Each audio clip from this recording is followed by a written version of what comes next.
የጠየቁ እኔ ስለ ዕንባቆም አይደለም ያልኩኝ፣ ስለ ቁርአን የጠየቁ። ቁርአን የአላህ ቃል ከሆነ አዳምጥ፣ ራስህ ሚዛን አደረግክ መጽሐፍህ። አሁን ወደፊት ወደኋላ ማለት የለም። አዳምጥ። መጽሐፍህ ላይ ዕንባቆም የሚባል ነቢይ አለ የለም? መጽሐፍ ቅዱስን የጻፈ አንድ ጸሐፊ አለ የለም?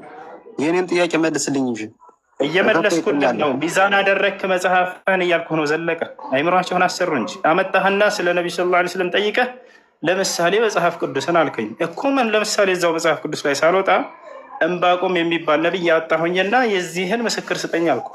የለም ምስክር አይታወቅም። ስለ ዕንባቆም ነው። ሌላ አንድ የሚያውቀው ሰው ጥቀስልኝ እዛው መጽሐፍ ቅዱስ ላይ ዕንባቆም የሚባል ነቢይ ያለ መጽሐፍን ጽፎልሃል። ይህ የአምላክ ቃል ለመሆኑ አምላክ ቃል ነው ብለህ ታምናለህ አይደል? ለመጽሐፍ ቅዱስ ወይንስ አታምንም? አምናለሁ። በጣም ጥሩ። ካመንክ እርሱ የጻፈው መጽሐፍ የአምላክ ቃል ለመሆኑ ማስረጃ የሚናገረው እኔ ከሌላ መጽሐፍ አልጠይቅህም። እዛው መጽሐፍህ ላይ ቁመህ ማለት ነው። እሺ መጽሐፍ አይ እሺ፣ አዳምጠኝ ልናገርሽ። እሺ ይሆናል። አንደኛ የነቢያቶች መጽሐፍ ስናይ የነቢያቶች አምላክ ቃል መሆኑን ማረጋገጫ በይሁድ እምነት ቀጥታ የተጠየቀውን መልስ። ሌላ ምስክር ነው። አንተ እኮ አላዳምጣል። ጥያቄው ደገሞሽ። ጥያቄ ምንድን ነው ያልኩት? ዕንባቆም የሚለው መጽሐፍ የአምላክ ቃል ነው ወይ ብለን የጠየቀኝ ለመሆኑ ማስረጃ ሌላ ነብይ መሰክርለት እኮ ልሰጥህ እኮ ነው። እኔ እና ትልቁ ላይ ሆነና አሳየን። ክፈት። ለምንድን ነው ግን ስትጠየቁ ጥያቄን በጥያቄ ወሬውን ተው። ክፈት ወይ ልክፈት ትልህ ወይ ክፈት እንዴ! አታዋርድ እንጂ 600 ሺህ ህዝብ ቁርአን ነው ብለህ ለምን ታዋርደዋለህ? ና አንተ ነህ የተዋረድክ ያለው። ዘለቀ ክፈት እና ቁርአን ያለህ ቃል መሆኑን እኔ መልስልሃለሁ። ይሄን ክፈት። ወዴትም አትሄድም። ራስህ ሚዛን አደረግክ መጽሐፍህን እኮ ዘለቀ። እዛው ቁርአን ላይ ብትጠይቅን ችግር የለም። ስለዚህ ከይሁዲ ጋር መከራከር አትችሉም እናንተ፣ ምክንያቱም ቁርአን ውሸት ነው። አሁን ላሳይህ ነው በገዛ መጽሐፍህ ላይ ይሄን ሰውዬ ፈልገህ እና ላሳይህ እኮ አልመለስክልኝም። አንተም እኔ የጠየኩህን ጥያቄ መጽሐፍህ ነው አይደለም? ይሄ ቁርአን አይደለም? ያለህ ቃል አይደለም? አምነሃል? አታዳምጥም? ቅድም እንደ ምሳሌ ያነሳሃልን መጽሐፍህ ነው ይሄ ወይንስ አይደለም? ክፈተው። ቁርአን ያለህ ቃል ነው፣ ክፈት። የለህም፣ ውሸት። ቶራ ግን ጦጣ አየሽ ተረለ ምን አደረገ? መጽሐፍ ቅዱስን ምሳሌ ያደረገ። ለምሳሌ መጽሐፍ ቅዱስ ሲጻፍ የአምላክ የነቢያት ያ ሁሉ 5000 ህዝብ ምስክር አለ አለ እና ወንድ ከሆንክ የዚህ ምስክር አለ አሳየኝ እለዋለሁ። ዕንባቆምን ጭራሽ አያውቁም። ወላሂ ዕንባቆምን አያውቁም። እኛ መጽሐፍ ላይ አለ። ያው ዕንባቆም ይታያቸዋል። እዚህ ላይ ትንቢተ ዕንባቆም ይላል። ይሄ ዕንባቆም የሚባል ነቢይ አንድም ሰው አያውቀውም። ራሱ ብቻውን ነው የቆመው ዕንባቆም። ከሱም በፊት ከሱም በኋላ ዕንባቆም የሚባል አለ ብሎ የመሰከረ አንድ ነቢይ የለም። ይታቻል። እንደገና ያዘ ይልቀቀኝ አለ። ተው በቃ ወደ ቁርአን ተመለሰልኝ። አላህ ሙስተዓን። አይ የቀለሰን እሺ፣ ሰላም አለይኩም። እሺ፣ ወአለይኩም ሰላም ወራህመቱላሂ ወበረካቱ። እኔ ጥያቄ አንዳንድ ሰዎች ወረበል ከአባ እና ደግሞ ከሰመን ቢላ ብለው ይምላሉ። ይሄ እንዴት ይታያል? እና ጓደኛ ጋር ስለ አስያዝን ነው አስይዘን እሷ ይቻላል እኔ አይቻልም በማለት ማለት ነው። እንደገና ደግሞ ቁርአን ላይ አለ ስላለችኝ ነው፣ ግን እኔ እስካሁን አላገኘም። ችግር የለውም። ወረቢል ከዕባ ብሎ መማል ይቻላል። ነቢያችን ሰለላሁ ዐለይሂ ወሰለም ወረቢል ከዕባ እያሉ ይምሉ ነበር። አላህም በቁርአን ላይ ፈሊያዕቡዱ ረበ ሀዘል በይት ይላል። የዚህም ቤት ጌታ አላህን ይገዙ እያለ ይናገራል ቁርአን። የዚያ ቤት ጌታ ማነው? አላህ ነው። ስለዚህ ወረቢል ከዕባ ተብሎ ይማላል። የልጅን ጥያቄ አልመለስክለትም ትላለች። አእምሮሽ ናቸው አሰሪ ይመስላሉ። ፈጣሪ ጥያቄው እንዲመለስለት አይደለም። መቼ የምትነኩት መጨረሻ ያለውን አትሰሚ። ሚዛን አደረገ። መጽሐፉ ላይ ሄደና ለምሳሌ መጽሐፍ ቅዱስ ላይ ነብያቶች ምስክር አላቸው አለ። ምስክር ካላቸው ና ይሄን ነብይ ያሳየኝ አልኩት። መልሱን እንዳገኘ ስላወቀ የለም አለ። ዕንባቆም ምስክር የለውም ከፊትም ከኋላው። ገብታችኋል? ያ ነው። እኔ ከቁርአን ማስረጃ ሰጠዋለሁ፣ ከቁርአን አልፈልግም ማለሱ። ነገር ግን ምን አለሱ?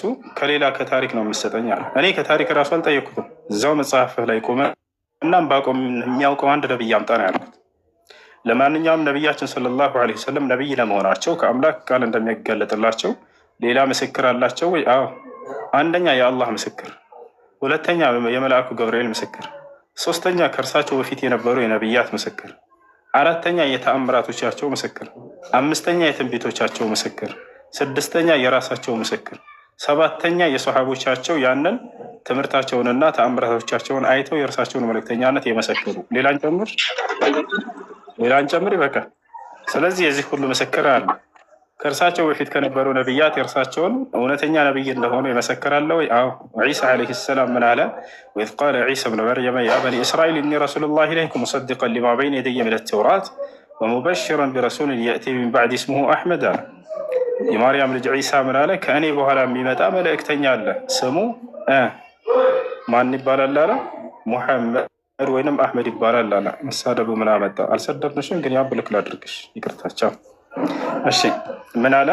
ወኢዝ ቃለ ዒሳ ብነ መርየመ ያ በኒ እስራኤል እኒ ረሱሉላሂ ኢለይኩም ሙሰዲቀን ሊማ በይነ የደየ ሚነ ተውራት ወሙበሽረን ቢረሱሊን የእቲ ሚን ባዕድ ስሙሁ አሕመድ፣ ከእኔ በኋላ ስሙ አሕመድ ወይንም ሙሐመድ የሚባል ነቢይ ይመጣላችኋል ብሎ ዒሳ በትንቢት ተናግሯል ስለእርሳቸው። ልክ እንዲሁ የአላህ ምስክር የፈጣሪ ምስክር ከሁሉ በላይ ነው ብላችሁ ታምናላችሁ እንደናንተም።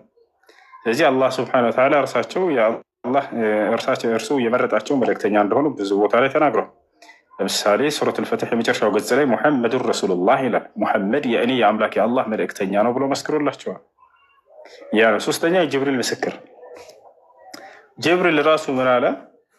ያ ሙሐመድ ኢነከ ለረሱሉላሂ ሐቀን አለ። ሙሐመድ ሆይ አንተ በእውነት የአላህ መልእክተኛ ተደርገህ ተመርጠሃል ብሎ መልእክተኛነታቸውን መስክሯል እርሱ። አራተኛው ራሳቸው መሰክር፣ አነ ነቢዩ ላ ከዚበ ብነ ዓብድልሙጠሊብ አሉ። እኔ ነቢይ ነኝ፣ ይህ ውሸት ሳይሆን እውነታ ነው አሉ። ወአነ ኢብኑ ዓብድልሙጠሊብ እያሉ ተናገሩ። አምስተኛ ልክ እንዲሁ ሰሓቦቻቸው ምስክር ያ ረሱሉላህ ይሏቸው ነበር። ያንን ምስክር ያዩ ሁሉ ተአምራቶቻቸውን ሲሰሩ ትምህርቶቻቸውን ሰምተው ያንን ትንቢቶቻቸው ሲናገሩት የነበረው ሲፈጸም አይተው ያመኑና የመሰከሩ የዘመናቸው አማኞች ሁሉ እንዳሉ። ሌላው ተአምራቶቻቸው ራሱ ምስክር ናቸው። እርሳቸው ጨረቃን ከፍለዋል፣ በጣቶቻቸው መካከል ውሃን እንዲፈልቅ አድርገዋል፣ ሙታንን አስነስተዋል፣ አይንን አብርተዋል፣ ሰማይን አድርገው ሄደዋል፣ ገነትን ገሃነምን አይተዋታል።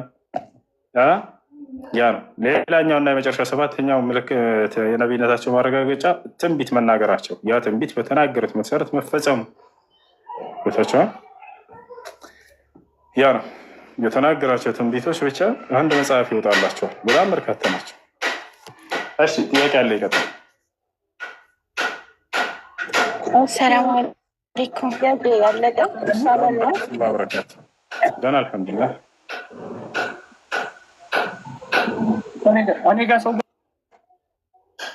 ልቀጥል? ጨርሳለች? ቀጥል። እሺ ጥያቄ በፊት ያኔ ብዙም በቃ ሃይማኖቴ ላይ ጠንካራ አልነበርኩም። በእርግጥ አሁንም ጠንካራ አይደለሁም፣ ግን ቢያንስ አሁን ቂራት እቀራለሁኝ። ሶላት ራሱ አያልፈኝም አልሐምዱሊላህ። እና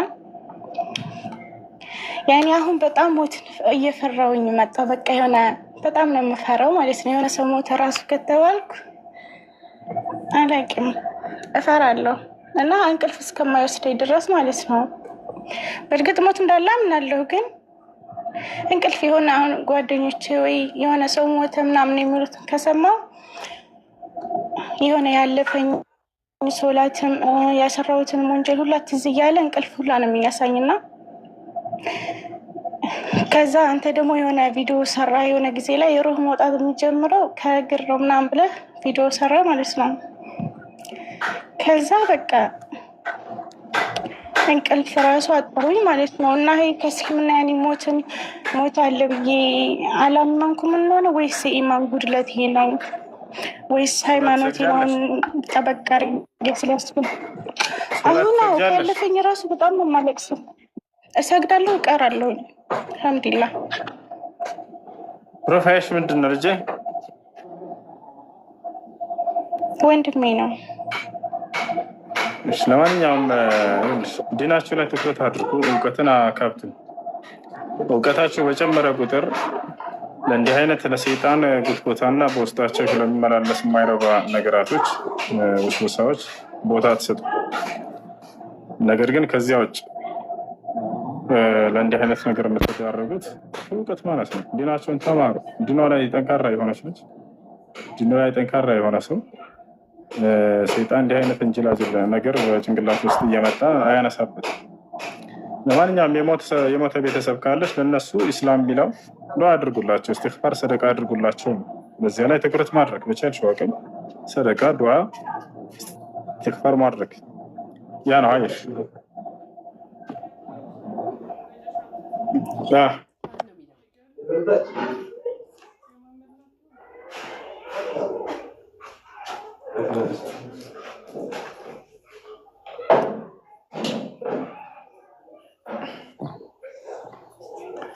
እሺ ጥያቄ አለ? ልጠይቅ? እኔ አልጨረስኩም እኮ ጥያቄ። ጠይቅሽ። ጥያቄ ምንድን ነው? ማለት ሰሞኑ የጀመርነው ነበር ማለት የመጽሐፍ ቅዱስ ክርስቶስ እቀበለዋለሁ ብለው ነበር። ይበልጥ ውዝግብ እንዲሆን ያደረገኝ አሁን እሱ ነገር ነው። በሱ ላይ ጥያቄ ምንድን ነው? አሁን እንደ ምሳሌ እሱ ላይ ጥያቄ የመጽሐፍ ቅዱስ ክርስቶስ የምትቀበል ከሆነ አሁን በብዙ ቦታ በኢየሱስ ክርስቶስ አምላክ እንደሆነ የሚናገሩ ጥቅሶች በብዙ ቦታ አለ። እሱ የምትቀበል ከሆነ ሁለትም ከሰማይ መምጣቱ የሚናገሩ ጥቅሶች አሉ። ስጋ ለብሶ መምጣቱ የሚናገሩ ጥቅሶች አሉ። መጨረሻም ላይ ለፍርድ እንደሚመጣ የሚናገሩ አሉ። አሁን እንደ ምሳሌ አንድ ጥቅስ ልንገርህ። ትላንት ከመውዳ ጋር እያወራን ነበር፣ ልረዳት አልቻልኩኝም። አሁን ወደ ሮሜ ሰዎች ምዕራፍ 9:5 ላይ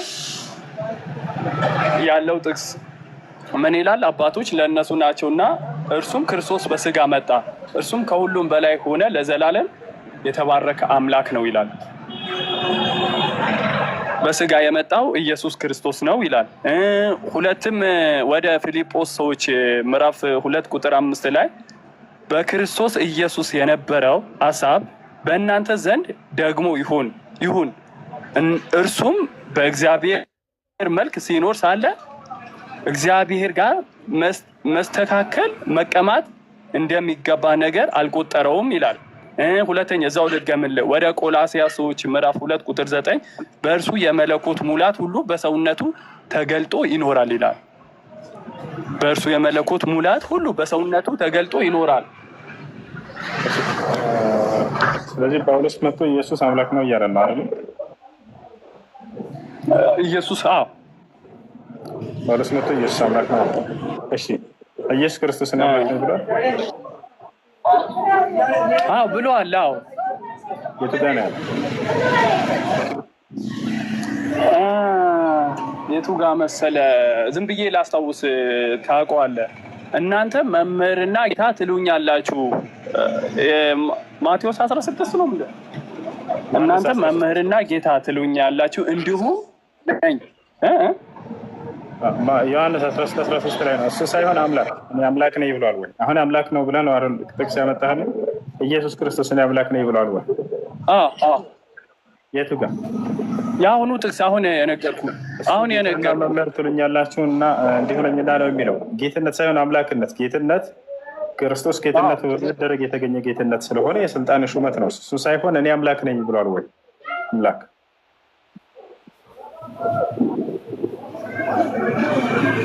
እሺ፣ የቤት ስራ ይሁንልኝና ይሄ አስረዳኝ። ስለዚህ እንደ ሲሆን ጳውሎስ ሐሰተኛ ነው ማለት ነው። የክርስቶስን ትምህርት ሳይሆን አዲስ ትምህርት ነው ይዞ የመጣው። አይስማማም። እሱን የሚስማማ የክርስቶስ ትምህርት ሄደን ስንፈልግ አናገኝም። ስለዚህ ጳውሎስ ሐሰተኛ ነው። አዲስ ትምህርትን ይዞ የመጣ ሰው ከክርስቶስ በኋላ ይህ ሐሰተኛ ነው የሚሆነው። እኛ ከሰበክንላችሁ ወንጌል ውጭ ሌላ የሰበክላችሁ ግን የተረገመ የሆነ የሰማይ መልአክ እንዲሆን ይላል መጽሐፍ ሲናገር።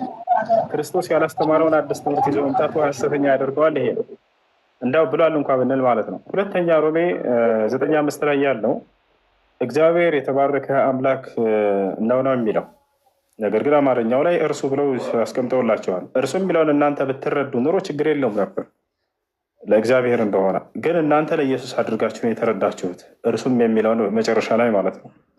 ነገር ግን ሄደን እንመልከተ የግሪኩን። እዚያ ላይ እግዚአብሔር የተባረከ አምላክ ነው አሜን ነው የሚለው። ስለዚህ እግዚአብሔርን ነው የተባረከ አምላክ እያለ ጳውሎስ እየተናገረ ያለው። ክርስቶስ ምንድን ነው ከተባለ ልክ እንደ ሰዎች ነው እንዳለፉት ከአባቶች መጣ ብሎ ነው እዛው ከሰዎች ጋር ነው የመደበው እንጂ ከአምላክ ጋር አይደለም ጳውሎስ ራሱ። እሺ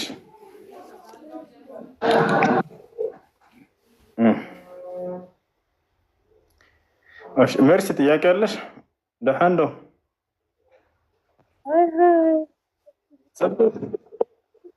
ከመይ ጽቡቅ። እሺ አንድ ድርጅት እና ተከታተል ችግር የለም። አዎ ጨርሻለሁ። ሀሳብ ካለ በዚህ ላይ ስጠስ። እሺ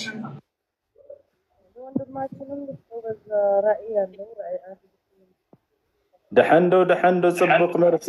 እሺ መርሲ ክርስቲያን ነሽ አይደለ? የክርስቶስ ወታደር ነሽ? ሰራዊት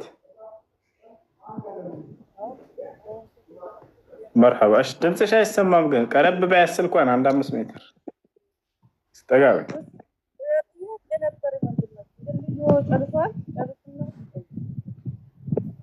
አዎ መስቀል ላይ የሞተው ኢየሱስ አይደለም እያለን ነበር አንድ ልጅ ቅድም። ትክክል ነው ተሳስቷል?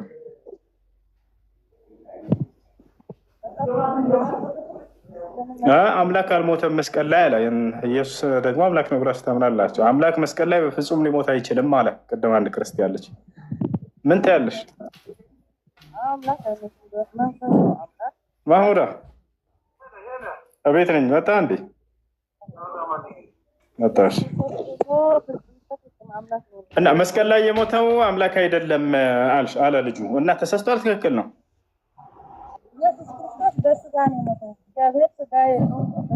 ጥያቄውን አዳምጪ። መስቀል ላይ የሞተው አምላክ ነው አይደለም? በስጋ የሚሆን በአጥንት ችግር የለውም። መስቀል ላይ አምላክ ሞቷል ወይንስ አልሞተም? መስቀል ላይ አምላክ ሞቷል አልሞተም? ሞቷል አምላክ በስጋ አይደለ? ስለዚህ አምላክ ሞቷል መስቀል ላይ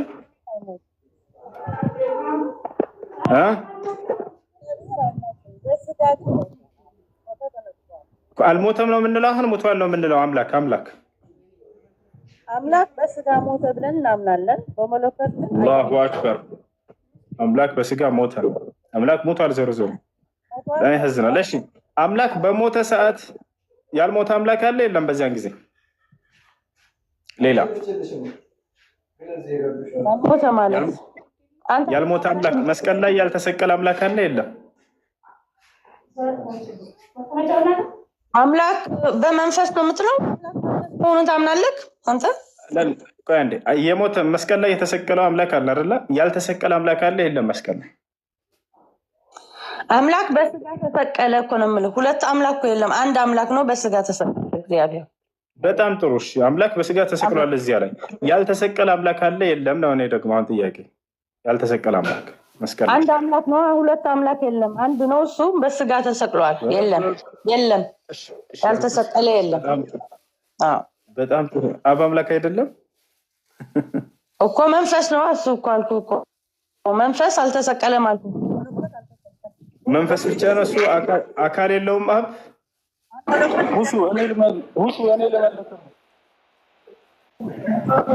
እሺ መልስሽ። እሺ ዛሬ ይመችሻል?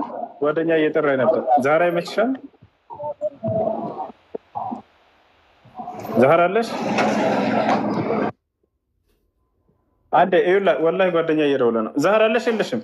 አሎ መጠየቅ ነበር አንዴና ጠይቄ ልውረድ። ማህሙዳ የት ነህ? መጣሁኝ። ጠብቀኝ ትንሽ። እሺ ጥያቄሽ ምንድን ነው? እሺ አሁን ስለሚበላ ጥያቄ በግመል እርኩስ ነት ይላታል መጽሐፍ ቅዱስና እናንተ ደግሞ እንድትበሉ ታዝዛቸዋል። እንዴት ነው ይሄ ነገር? እስቲ ያስረዳን።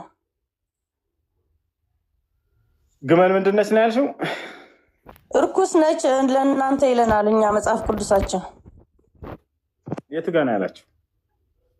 በዘዳግምም አለ በዘሌዋውያንም አለ። ልስጥህ ጥቅሱን? አጭላቸው አጭል አንተ ነው ጠይቀህ እሰጥሃለሁ ጥቅሱን። እኔ አይመቸኝም አሁን ላወጣ። ጥቅሱን ልስጥህ ልጅ ስላለኝ ከእኔ ጋር።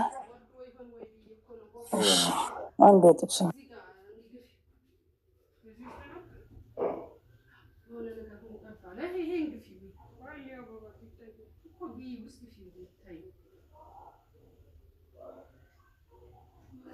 ዘዳግም 14:7 ምንድነው? መጣች። ስንት ነው ያልሽው? ዘዳግም 14:3 ምዕራፍ 14 እርኩስን ነገር ሁሉ አትብላ። የምትበሏቸው እንስሳቶች እነዚህ ናቸው፣ በሬ፣ በግ፣ ፍየል፣ ዋላ፣ ሚዳቋ፣ የበረሃ ፍየል፣ አጋዘን፣ አጭ ምንድን ነው? አማርኛ ብዙ አይደለሁም። እስኪ ንገረን ወይም በትግርኛ ላንብበ። በራይ ላይ ድኩላ። ከእንስሳቶች ሰኮና የተሰነጠቀውን ጥፍሩም ከሁለት የተከፈለውን የሚያሞሰካውንም እንስሳ ሁሉ ትበላለህ። እዚህ ጋር ግመል የሚል የለም ወገናችን። እኔ ላንብብልህ። ቆይ ያነበብ ነው።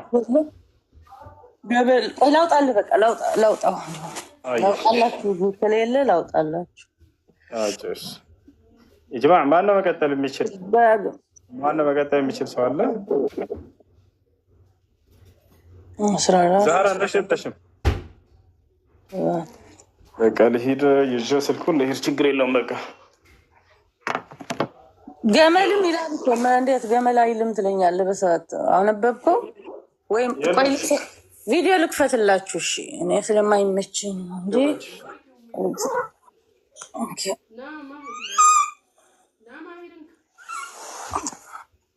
አታበ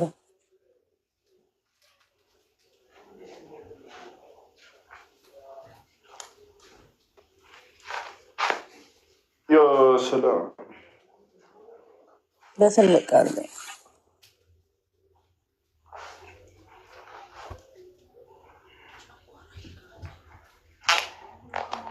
እና ኦኬ፣ በትግርኛ ነው። ቆይ አማርኛውን ልክፈቱ። ሶሪ አይ ከፈተሽ ገመል ይላል እንዴት ነው?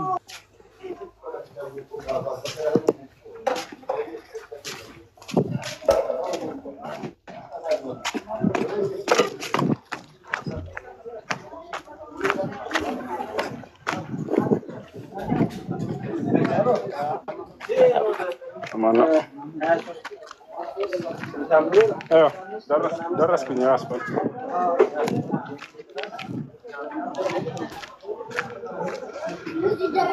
እሺ ያ ሰላም ያ ሰላም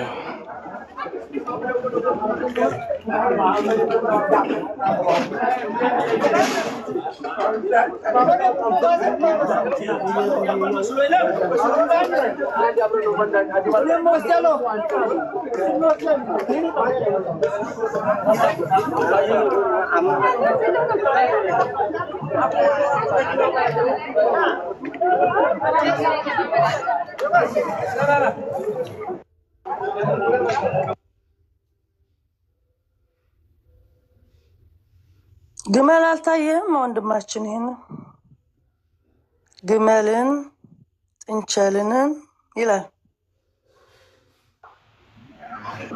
የማይበሉ እርኩስ የሆኑ እንስሳታት የማይበሉትን ግመል አለ እዚህ። ግመል እናንተ ደግሞ እንድትበሉት አዛችኋል። እንዴት ነው ይሄ ነገር? የኔ ጥያቄ አይልሽ እንደዛ ምን የለም። ግመል ምናምን የሚል የለም መጽሐፉ ላይ እያየሁ እኮ እንዴ። ምን ነው ትክዳለ እንደ ወንድማችን? ወይ ላሳይሽ። ይኸውልሽ ደስ ይላል። ላሳይሽ። ኦኬ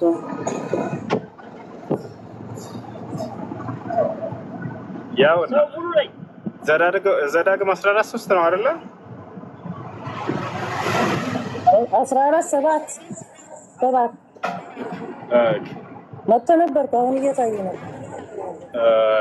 እሺ ዘዳግም 3 ነበር ቅድም ያልሽው። 3 ላይ እንደዛ የሚለው ነገር ግን ከሚያመሰኩ ወይንም ሰኮናቸው ከተሰነጠቁ እነዚህን አትበሉ። ግመልን፣ ጥንቸልን፣ ሽኮኮን አትበሉ ያመሰካሉና፣ ነገር ግን ሰኮናቸው አልተሰነጠቀምና እነዚህ ለእናንተ እርኩሶች ናቸው። እሺ እርያም ሰኮናው ስለተሰነጠቀ ነገር ግን ስላላመሰከ እርሱ ለእናንተ እርኩስ ነው። ስጋውን አትብሉ፣ በድኑንም አትንኩ። በውኖቹ ውስጥ ከሚኖሩት ሁሉ የምትበሏቸው እነዚህ ናቸው። ክንፍና ቅርፊት ያላቸውን ትበላላችሁ፣ ክንፍና ቅርፊት የሌላቸውን አትበሉ። ለእናንተ ርኩስ ናቸው። እንደዚያው የሆኑት የወፎች ሁሉ ብሉ። ሊበሉ የማይገባቸው እነዚህ ናቸው። ንስር። በዚህ ላይ ጥያቄሽ ምንድን ነው? አሁን እርኩስ ትበላላችሁ። እሺ ጥያቄሽ ምንድን ነው? ያልገባሽ? በክርስትና እነዚህ አይበሉም፣ በእናንተ ይበላሉ ነው ጥያቄሽ? አይደለ? በመጽሐፍ ቅዱስ አንተ አታምንም? አምናለሁ ስትል ነበር። አዳምጪ። ይሄ በክርስትና አይበላም ነው አሁን ሀሳብሽ? በእናንተ ይበላል ይሄ ነው እያልሻለሽ?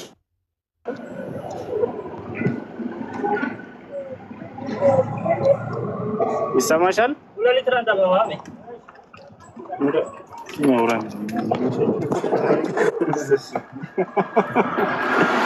መልስ አይሰማም። በክርስትና እነዚህ አይበሉም ነው ሀሳብሽ? በመጽሐፍ ቅዱስ እያልኩ ነው። በክርስትና ይበላሉ አይበሉም? እነዚህ ክርስቲያኖች አይደል? ግመል አትበላም። በጣም ጥሩ። ኢየሱስ ክርስቶስ ግመል አትብሉ ያለበትን ጥቅስ አምጪ። ይሄንን እኮ ነው እያልኩ ያለሁት ስለ ኢየሱስ። መጽሐፍ ቅዱሰኛ እኮ አዲስ አይሁድ ሆናችሁ ኦኬ ነው ብለህ ነው የምታስበው አንተ? አይደለም።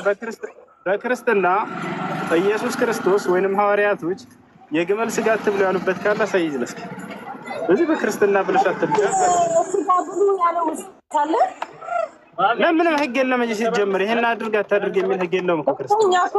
አይሁድ ላይ ነው የተለጠፈው አይደለ? ልንገርህ ብሉይ ኪዳንና አዲስ ኪዳን መጽሐፋችን እኮ ነው። እኔ እኮ ከመጽሐፌ አውጥቼ እየነገርኩህ ነው።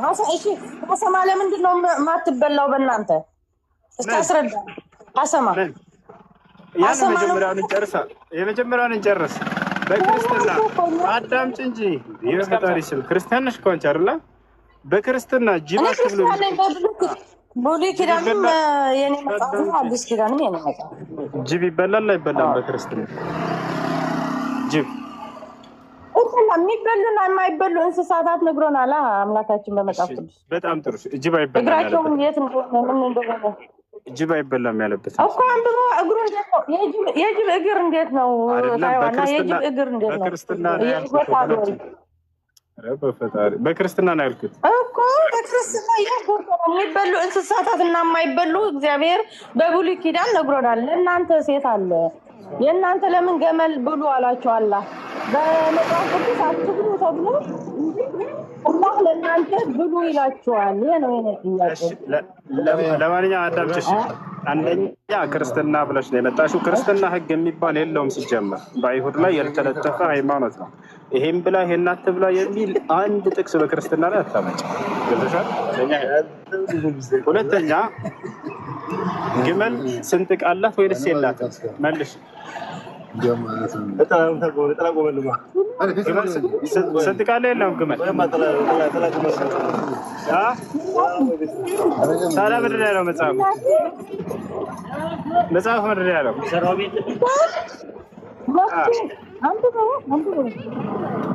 በጣም ጥሩ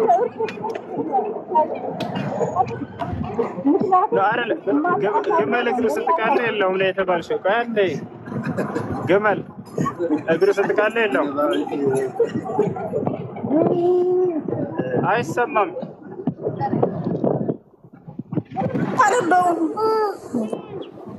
እኮ ያው እና ቁጥር 7 ላይ ያው ነገር ግን ከሚያመሰኩ ወይንም ሰኮናቸው ከተሰነጠቀ እነዚህን አትብሉ ይላል። ይሻል ከነዚያ መካከል ግመል አለ። አሁን ግመል እግሩ የተሰነጠቀ ነው ወይስ አይደለም? መብሳት አይመልስም አለ እኮ ግመል። በዘለባውያን ሂድና ዘለባውያን መብሳት አይመልስም። ምንድነው በአማርኛ? በአማርኛው ወይስ አይደለም?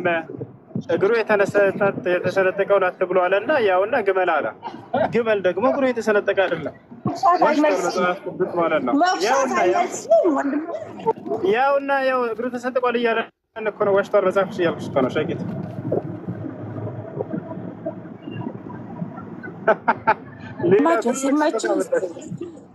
ያውና ያው ፍትህ እግሩ የተሰነጠቀ ነው አይደለም ግመል በቃ የግመል እግር አምጣለሽ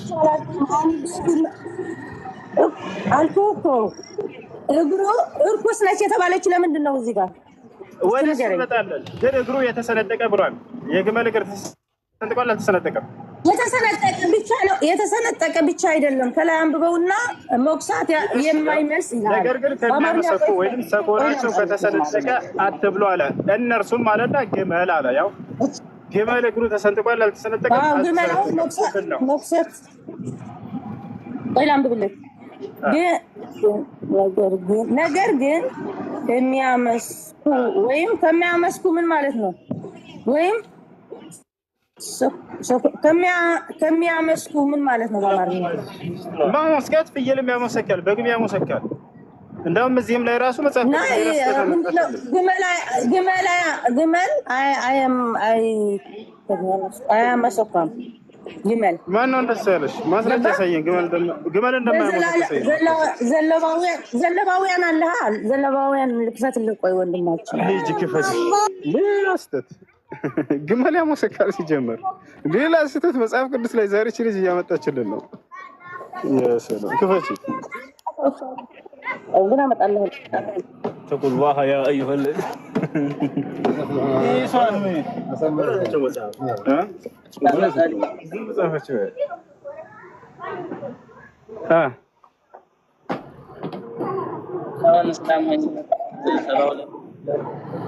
ምን አልከኝ ክርስቲያና ጥያቄ ነው እሺ ለምን ክርስቲያን ሆንክ እግዚአብሔር ክርስቲያን ሆኖ ብሏል እያዳመጡኝ ኡስታዝ ዘለዋውያን 11 እስከፍትልኛለህ ወንድማችን ጨርሼ ልውረድ ነው ችግር የለውም አንብቢው እሺ ለምንድነው አይሽ 11 ምዕራፍ 4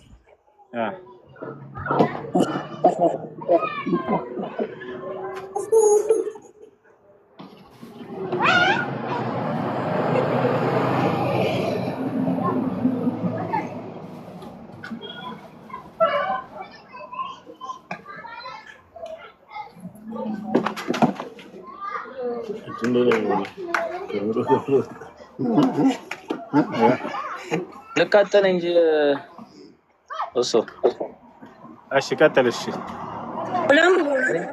ነገር ግን ከሚያመሰኩት ድካናችሁም ሰንጥቅ ካልሆነው ከእነዚያ አትብሉ ግመል ያመሰኳል ግን መስኳኑ ተኮናው ስላልተሰጠቀ በእናንተ ዘንድ እርኩስ ነው ይላል ዋሽቷል ያው መጽሐፍ ቅዱስ በጣም እናመሰግናለን መርስዬ ምን አለ የግመል ሰኮናው አልተሰነጠቀም አለ ምን ታያለሽ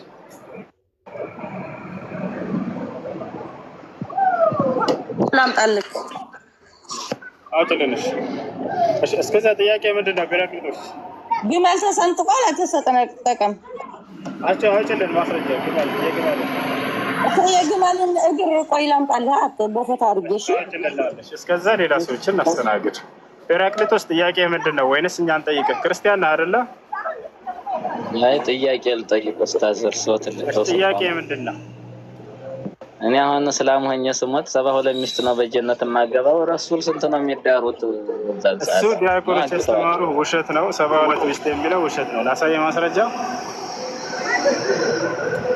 አይ ውሸትማ አይደለም እየነገሩን እኮ ነው የቤቱ እንትን ውሸት ካልሆነ ክርስቲያኑ ያገባሉ እያሉ ነው ማስረጃ ሙስሊሞች በገነት 72 ሚስት ያገባሉ የሚለውን ከፍታስ ሁሉም ሙስሊም በተለይ ወሃብዮቹ እንደሚያገቡ ነው 72 ሚስት ያለህ ድልን መስጠት ወይንስ እንደ ዲያቆኖች ለሀጨን ተዘርከርከለ አልሰልምም ሚስት ከሌለም አልሰልምም በቃ ቻው ታዘን እኔም ሰልማ ሄድና እንጨትህ ላይ ስገድ ለእንጨትህ ስገድ ሰዎች ካገኘ አልሰልምም ሰባረት ሚስት ካገኘ አልሰልምም ምን ይሻያቸዋል እናሳያችሁ ማስረጃ እምቢ ምክንያቱም በማስረጃ አይደለም እምነታቸውን የተከተሉት አባቶች ዝም ብሎ ስለነገሯቸው ነው ላሳየህ ማስረጃ እየተባለ ከሙስሊም ቤት መጥቶ ውሸት ነው ዲያቆኖች የዋሹህና አንተን ለመሸንገል እስልምና እንዳትሰማ ለማደንቆር የጫኑህ ነው ልክፈትልህ። እምቢ አልፈልግም። ሙስሊሞች በገነት 72 ሚስት ታገባላችሁ።